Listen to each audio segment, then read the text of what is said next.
keuangan ada 3 tujuan dari penelitian, 3 tujuan riset ya. Yang pertama adalah tujuan eksploratif. Tujuan eksploratif ini dilakukan untuk menemukan hal baru. Jadi belum pernah diketahui sebelumnya.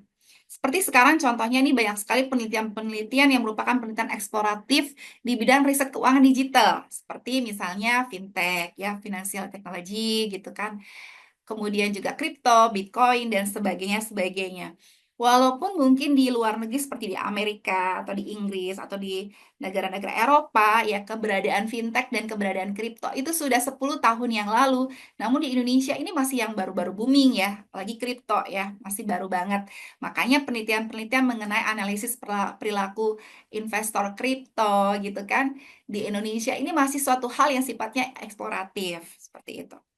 Kemudian juga yang kedua adalah tujuan penelitian yang kedua adalah merupakan tujuan pengembangan. Jadi penelitian yang dilakukan itu untuk mengembangkan suatu hal yang sudah ada. Misalnya ingin mengetahui bagaimana nih implementasi sistem quality assurance yang sudah pernah dilakukan di PT X, kita coba nih di PT Y seperti itu. Nah ini juga banyak ya penelitian-penelitian di skripsi yang menggunakan tujuan pengembangan. Kemudian yang ketiga adalah tujuan verifikatif. Ini juga banyak banget teman-teman sudah melakukan penelitian di bidang dengan tujuan verifikatif. Apa? Yaitu penelitian ini dilakukan untuk menguji kebenaran dari suatu data informasi yang masih dalam asumsi atau keraguan seperti itu. Nah, ingin mengetahui nih, contohnya ingin mengetahui bagaimana nih pengaruh dari net performing loan atau NPL terhadap return on asset, ya.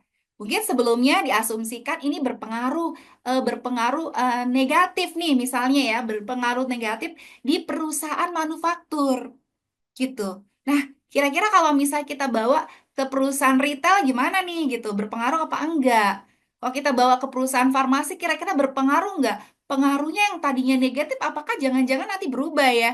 Dia berpengaruh, tapi jangan-jangan berpengaruh positif. Nah, ini adalah em, eh, tujuan penelitian di riset keuangan pada umumnya ada 3 seperti itu.